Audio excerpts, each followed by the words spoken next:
नमस्कार, 20 मिनट 20 खबरों में आप सभी दर्शकों का स्वागत है। इस बुलेटिन में हम आपको प्रदेश से लेकर देश के अलग अलग हिस्सों की खबरें दिखाएंगे। साथ ही आपको यह भी बताएंगे कि दुनिया भर में क्या कुछ चल रहा है। तो चलिए शुरू करते हैं 20 मिनट में 20 खबरों का सिलसिला। सबसे पहले खबर अपने प्रदेश राजस्थान की। पुलिस के हत्थे चढ़े ये वो शातिर हैं जो नकली सोने को असली बताकर बेच देते थे और सामने आने वालों को इनके इरादे की भनक तक नहीं लग पाती थी। पर ठगी का ये खेल ज्यादा दिनों तक नहीं चल पाया। नकली सोने को असली बताकर 10 लाख रुपए की धोखाधड़ी करने के आरोप में चूरू पुलिस ने इन दोनों शातिरों को गिरफ्तार कर लिया। ये 10 लाख रुपए तो अपने यहाँ राजगढ़ से हो रखी है। 4 लाख रुपए सुजानगढ़ थाने से जो मुकदमा दर्ज है। दोनों की सेम घटना है, सेम मुलजिम है और अभी काफी बड़ा खुलासा होने की संभावना है। पूछताछ जारी है, बरामदी करने का प्रयास जारी है। 10 सितंबर को दर्ज मामले में जांच अधिकारी हेड कांस्टेबल सुभाष चंद्र ने आरोपियों की कॉल डिटेल खंगाली।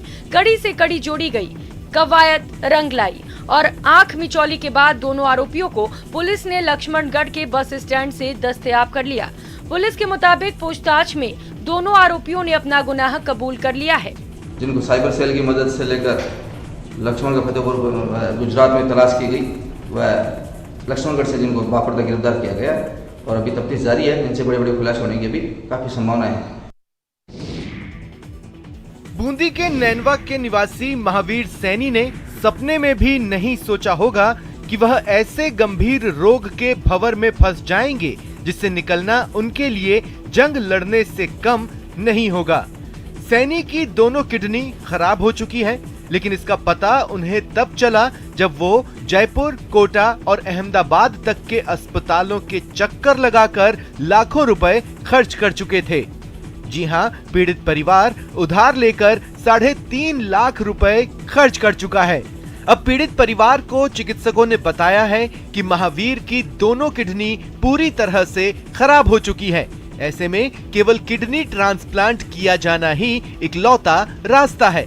महावीर की मां और पत्नी एक एक किडनी देने को तैयार हैं, लेकिन किडनी ट्रांसप्लांट में लगने वाला पैसा उनके पास नहीं है। इसकी दोनों किडनियां खराब है, हॉस्पिटल में दगाए, दोनों किडनियां खराब बताए। इसके इलाज के चक्कर में 3.5 लाख रुपए लग चुका है और अब ट्रांसपोर्ट के लिए मेरे पास ये नहीं, पैसे नहीं है। महावीर की पत्नी की उम्मीद अब सरकारी मदद पर ही टिकी है, जिससे उनके पति का अच्छा इलाज हो सके और वह पहले की तरह स्वस्थ दिखाई दें। एक अध्यापक और पहली से 5वीं तक की कक्षा, सभी कक्षाएं नीले गगन के तले। सरहदी बाड़मेर में ऐसे सैकड़ों स्कूल हैं जो महज एक शिक्षक के भरोसे चल रहे हैं और तो और इन शिक्षकों को मजबूरन खुले आसमान के नीचे मासूमों को पढ़ाना पड़ रहा है। अकेले में परेशान आती है। स्कूल का काम है, स्कूल का वर्क का लोड है और आगे से ऑनलाइन काम वगैरह भी होता है, स्कूल का रिकॉर्ड का काम भी होता है। ये पिछले मान लो 7-8 साल से है। तापमान जमाव बिंदु की तरफ गोते लगा रहे हैं। सर्द हवा धमनियों में दौड़ रहा लहू जमा रही है, लेकिन सरहदी बाड़मेर के मासूमों को नीले गगन के तले पढ़ने को मजबूर होना पड़ रहा है। ऐसा 1-2 नहीं बल्कि दर्जनों स्कूल में हो रहा है। अपने विद्यालय में लगभग 42-43 विद्यालय ऐसे होंगे जिनमें ये समस्या है। सरकार का नारा है पढ़ेगा इंडिया तो बढ़ेगा इंडिया, मगर सवाल उठता है कैसे? पढ़ने के लिए स्कूल और स्कूल में जरूरी सुविधाएं भी तो जरूरी हैं। जी हाँ, सरकार भले ही शिक्षा का स्तर ऊंचा उठाने के लिए तमाम योजनाएं लेकर आ रही हो, मगर धरातल की तस्वीर झकझोर देने वाली है। आसमान के नीचे पढ़ने को मजबूर, देश का भविष्य सर्दी में ठिठुर रहे छात्र। आम जन में विश्वास, अपराधियों में भय, यही है पुलिस का मुख्य ध्येय। लेकिन ऐसा कहां हो पाता है? पर अगर आप दौसा के बाशिंदे हैं तो थोड़ी राहत महसूस कर सकते हैं।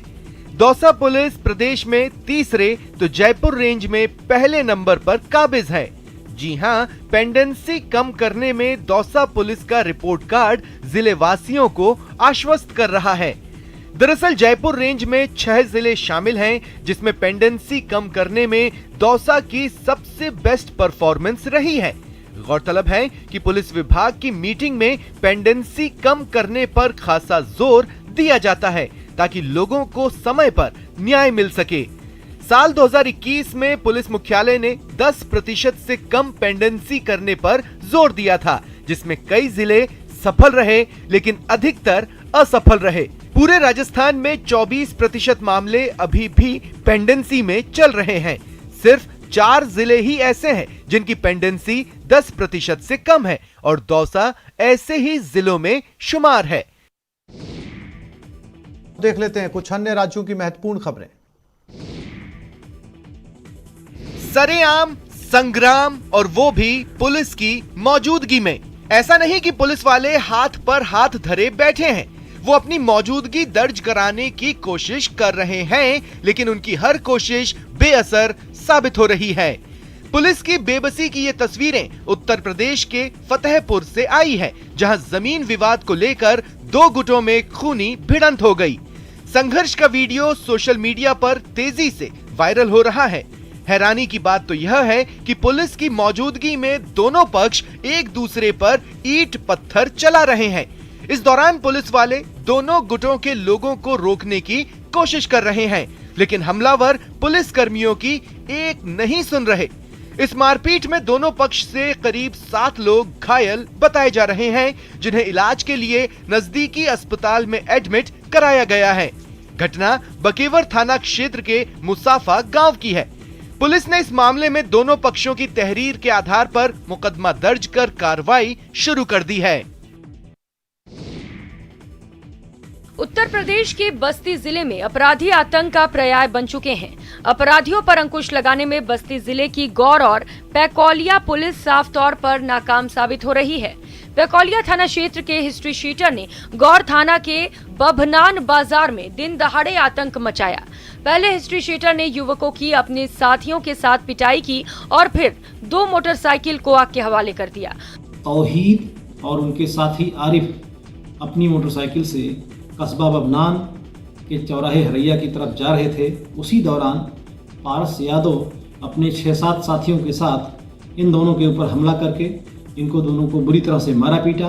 इनकी मोटरसाइकिलों को तोड़ फोड़ कर उसमें आग लगाकर दोनों मोटरसाइकिल को जला दिया। हमने कुछ बच्चे से झगड़ा किए हैं में, और उसके बाद से मैं रास्ते से जा रहा था तो मुझे पकड़ लिए। मतलब मुफलर बांधा था अपना, तो समझे कि ये भी उन्हीं के साथ था, तो मुझे मारने मतलब पकड़ लिए। मेरा कॉलर कहे तू रहे हो भाई तू मारो। मेरे दोस्त आए कहे ये नहीं था ये नहीं था। उत्तर प्रदेश के उन्नाव में प्लॉट का दाखिल खारिज कराने के लिए सहायक चकबंदी अधिकारी के पेशकार को घूस मांगना महंगा पड़ गया। मिली जानकारी के मुताबिक पीड़ित व्यक्ति ने पेशकार को 16,000 रुपए घूस दिए और घूसखोरी का वीडियो बनाकर वायरल कर दिया। घूस देने वाले डीएम से शिकायत कर कार्रवाई की मांग की है। मिली जानकारी के मुताबिक उन्नाव की बागरमऊ तहसील के मवई घनश्याम गांव के रहने वाले अजय कुमार ने शेखपुर कला में अपने पिता के नाम से एक प्लॉट खरीदा था और दाखिल खारिज कराने के लिए सहायक चकबंदी अधिकारी के पेशकार से संपर्क किया, जिसके बाद पीड़ित अजय कुमार का आरोप है कि पेशकार ने इसके बदले 16,000 रुपए की घूस मांगी, जिस पर युवक ने पेशकार को पैसा देते हुए वीडियो बना लिया, लेकिन पैसा देने के बाद भी दाखिल खारिज नहीं हुआ। पीड़ित ने डीएम को शिकायत पत्र देकर दाखिल खारिज कराने की मांग की है और सबूत के तौर पर घूस लेने का वीडियो भी पेश किया है, जिस पर डीएम ने चकबंदी अधिकारी को मामले की जांच कराकर पेशकार पर कार्रवाई करने के आदेश दिए हैं। कोरोना का बढ़ता आंकड़ा डरा रहा है, लेकिन लोग लापरवाही से बाज नहीं आ रहे। ऐसे ही लापरवाहों को सबक सिखाने के लिए पुलिस को सड़कों पर उतरना पड़ रहा है। सर्द रातों में सख्ती दिखानी पड़ रही है। जी हां, कोरोना के बढ़ते मामलों को रोकने के लिए सरकार की ओर से लगाई गई पाबंदी को सख्ती से लागू कराने के लिए पुलिस सड़कों पर उतरी है। तस्वीरें बिहार के भागलपुर की हैं। पुलिस ने स्टेशन चौक पर सभी वाहनों की तलाशी लेते हुए आवाजाही का कारण जाना और बिना मास्क के सफर कर रहे लोगों का चालान काटते हुए उन्हें सख्त निर्देश दिए। शहर में लोग नाइट कर्फ्यू का पालन करें, इसके लिए शहर के विभिन्न चौक चौराहों पर पुलिस वाले तैनात किए गए हैं। जिला प्रशासन ने भी लोगों से कोरोना गाइडलाइंस का पालन करने की अपील की है। गौरतलब है कि बिहार में दुकानों को रात 8 बजे तक ही खोले जाने की इजाजत मिली है। आवश्यक वस्तु की दुकानों के लिए ये नियम लागू नहीं है। मुख्यमंत्री नीतीश कुमार ने सोमवार को लगने वाले जनता दरबार को 21 जनवरी तक स्थगित कर दिया। बिहार में 6 जनवरी से 21 जनवरी तक नाइट कर्फ्यू रात 10 बजे से सुबह 5 बजे तक लगाया गया है। बिहार की मधुबनी में कमला नदी के किनारे बसे सैकड़ों गांव की किस्मत बदलने जा रही है।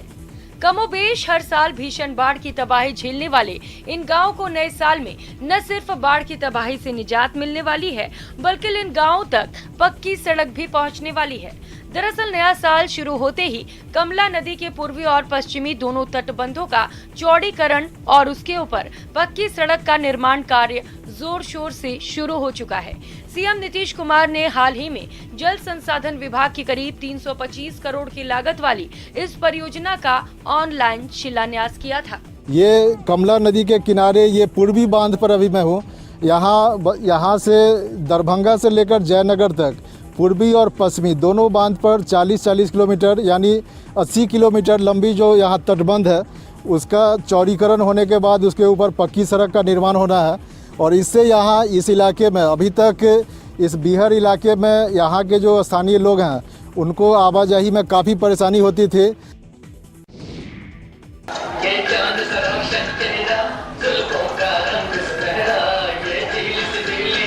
अलग अलग राज्यों से आए कलाकारों ने एक से बढ़कर एक परफॉर्मेंस दी, जिसका दर्शकों ने भरपूर लुत्फ उठाया। तस्वीरें पर्यटन नगरी मनाली में चल रहे विंटर कार्निवल की हैं। एक और जहां कर्नाटक, पंजाब और जम्मू से पहुंचे कलाकारों ने अपनी जबरदस्त प्रस्तुति से दर्शकों का मन मोह लिया, वहीं दूसरी ओर ग्रामीण महिलाओं ने भी पारंपरिक परिधानों में सज धज कर कार्निवाल में चार चांद लगा दिए। बहुत अच्छा, यहाँ की वाइब अलग ही है, ऑडियंस इतनी अच्छी है, ये इनिशिएटिव ही इतना अच्छा है कि हम अपना टैलेंट अलग अलग तरीके से शो कर रहे हैं। माइनस टेम्परेचर में भी माहौल बहुत गर्म है, जैसे जैसे लोग परफॉर्मेंसेस कर रहे हैं, बहुत अच्छा लग रहा है मनाली में आके। अच्छा लग रहा है क्योंकि मनाली अक्सर पंजाब से बहुत दूर है तो इतना आया नहीं जाता, लेकिन ये एक बहाना मिल गया और बहुत अच्छा इनिशिएटिव है ये हिमाचल प्रदेश गवर्नमेंट का। गौरतलब है कि विंटर कार्निवल हिमाचल प्रदेश में टूरिज्म को बढ़ावा देने का काम करता है। हालांकि कोरोना के कारण इस बार टूरिस्टों का आना कम हुआ। जहां तक नजर वहां तक बस बर्फ की सफेद चादर। तस्वीरें हिमाचल प्रदेश के चंबा की हैं। पश्चिमी विक्षोभ की सक्रियता के चलते प्रदेश के शिमला, कुल्लू, लाहौल, स्पीति, किन्नौर, चंबा और मंडी जिलों में ऊंची चोटियों पर भारी बर्फबारी हो रही है, जिससे समूचे प्रदेश में ठंड और ठिठुरन है। चंबा के दूर दराज के क्षेत्र देवी कोठी और टेपा पंचायत में 3 से 4 इंच के आसपास हिमपात हुआ है, जिससे किसान और बागवान काफी खुश दिखाई दे रहे हैं। 2-3 दिन ऐसी ही बर्फबारी रहती है तो इन जल स्रोतों में अच्छा पानी आएगा और हमारे माल मवेशी व लोगों के लिए अच्छी सुविधा प्राप्त होगी। बता दें, सेब के बगीचों के लिए बर्फबारी बेहद मुफीद मानी जाती है, क्योंकि जितनी अधिक बर्फबारी होती है उतनी ही फसल बेहतर होती है। बर्फबारी से पर्यटन कारोबारी भी खुश हैं। कोरोना के कारण मंदी के दौर से गुजर रहे इस व्यवसाय को हिमपात से लाभ हुआ है। बर्फ देखने की चाह में सैलानी पहाड़ों की ओर रुख कर रहे हैं। हिमाचल प्रदेश में मौसम के बदले मिजाज और लगातार हो रही बर्फबारी के चलते ठंड का प्रकोप बढ़ गया है। मनाली मॉल रोड सहित रोहतांग दर्रे और अटल टनल के आसपास की ऊंची चोटियों पर बर्फबारी का सिलसिला जारी है। बात अगर पर्यटन नगरी मनाली की करें तो यहाँ पर एक बार फिर मौसम ने करवट बदली है। मौसम के करवट लेते ही मनाली और इसके आसपास के क्षेत्रों में बर्फबारी हो रही है। मनाली के मॉल रोड पर पर्यटक बर्फबारी का जमकर लुत्फ उठा रहे हैं। बहुत मस्ती कर रहे हैं, बहुत मजा कर रहे हैं। एक्सपेक्ट ही नहीं कर रहा था इतनी आइस मिल जाएगी। ये तो सर स्विट्जरलैंड हो गया बिल्कुल मनाली। मजा आ गया, बहुत मजा कर रहे हैं। बहुत अच्छा लग रहा है हमें। जैसे कि आपको पता है कि कोविड का माहौल चल रहा है दिल्ली में, इस टाइम लॉकडाउन का भी पूरा चांसेस है, तो हम अपने आप को बहुत लकी समझ रहे हैं कि इस टाइम हम मनाली में। और मनाली घूमने आए पर्यटकों का कहना है कि वे काफी लंबे समय से बर्फबारी का इंतजार कर रहे थे और इस बार उन्हें मनाली में लाइव बर्फबारी देखने को मिली। मैं दिल्ली से आई हूँ और मैं बहुत एंजॉय कर रही हूँ। मैडम, क्या आपने उम्मीद की थी इस तरह बर्फ की, क्योंकि लगातार बर्फबारी हो रही है? नहीं, बिल्कुल भी नहीं। फर्स्ट टाइम बर्फ देख रही है, पहले भी देख चुकी है? First time. तो किस तरह का रहा आपका पूरा ट्रिप मनाली? बहुत अच्छा, ड्रीम कम ट्रू। रात के अंधेरे में टाइगर फैमिली सैर सपाटे पर निकली है। आगे आगे बाघिन मां तो पीछे पीछे तीनों शावक। ये खूबसूरत तस्वीर सामने आई है गंडक दियारा के रायपुरवा सरेह से। ट्रैक्टर पर स्थानीय गन्ना किसान घर लौट रहे थे, तभी बीच रास्ते में बाघ फैमिली नजर आई। बाघिन के साथ तीनों नन्हे शावक उछल कुदल कर रहे थे। ये नजारा देखते ही सबकी सिट्टी पिट्टी गुम हो गई। उन्हीं किसानों ने बड़ी हिम्मत करके मोबाइल कैमरे पर ये खूबसूरत तस्वीर उतारी, जो सोशल मीडिया में तेजी से वायरल हो रही है। ग्रामीणों द्वारा ये चीज को जरूर बताया जा रहा है कि बाघिन अपने बच्चे के साथ इधर भ्रमण कर रही है रायपुरवा सरे के तरफ। 3-4-5 किसान भी बोले कि ऐसे ऐसे हम लोगों ने देखा है। वाल्मीकि नगर टाइगर रिजर्व के घने जंगल में रहने वाले बाघ जब भटक कर गढ़वा दियारा पहुंच जाते हैं तो आसपास के गांव में हड़कंप मच जाता है। किसी के हाथ तबले पर थाप दे रहे हैं तो कोई हारमोनियम पर तान छेड़ रहा है, कोई गिटार के तार से सुरों की धारा बहा रहा है तो कोई झाल से समा बांध रहा है। और जब इन सब के सुर एकाकार हो जाते हैं तो जो सर लहरी गूंजने लगती है वो हर किसी को मदहोश कर देती है। कल तक इन हाथों में तमंचे लहराते थे, कल तक यही हाथ खून की धारा बहाते थे, लेकिन सृजन कला मंडल की सार्थक पहल पर पूर्णिया सेंट्रल जेल के ये कैदी आज गिटार के मास्टर बन रहे हैं। पूर्णिया सेंट्रल जेल में अपने किए की सजा काट रहे ये कैदी खाली समय में संगीत की शिक्षा तो ले ही रहे हैं, इसके जरिए अपने जिंदगी में बदलाव लाने की भी कोशिश कर रहे हैं। संगीत की स्वर लहरियां जिंदगी को संवारती भी है और जीने का नया रास्ता दिखाती भी है।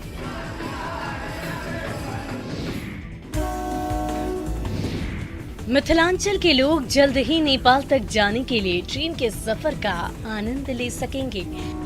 मधुबनी के जयनगर से जनकपुर कुर्था के बीच ट्रेन परिचालन को लेकर लगभग सारी तैयारियां पूरी हो चुकी है। उम्मीद जाहिर की जा रही है कि नए साल में जल्द ही इस रूट पर रेल सेवा शुरू हो जाएगी। मंगलवार को गृह मंत्रालय और समस्तीपुर रेल मंडल के आला अधिकारियों ने जयनगर स्थित भारतीय और नेपाली रेलवे स्टेशन का जायजा लिया। टीम ने स्पेशल ट्रेन में बैठकर जयनगर जनकपुर कुर्था नेपाल रेल रूट का निरीक्षण किया। स्थानीय लोग पिछले कई सालों से जयनगर जनकपुर के बीच रेल सेवा शुरू होने की उम्मीद लगाए बैठे हैं। जानकारों की मानी तो इस रूट पर रेल सेवा की सौगात मिलने के बाद मिथिलांचल की अर्थव्यवस्था तो मजबूत होगी ही, कला और संस्कृति की समृद्ध विरासत को भी एक नई पहचान मिलेगी।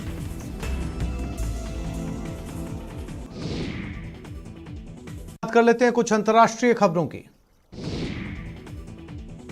दुनिया के 5 बड़े मुल्कों ने एक समझौते पर दस्तखत किए और इस बात पर सहमति जताई कि किसी भी सूरत में परमाणु हथियार का इस्तेमाल नहीं किया जाएगा।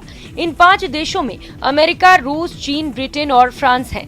ये वही 5 मुल्क हैं जिनके पास संयुक्त राष्ट्र की सुरक्षा परिषद की स्थायी सीट है।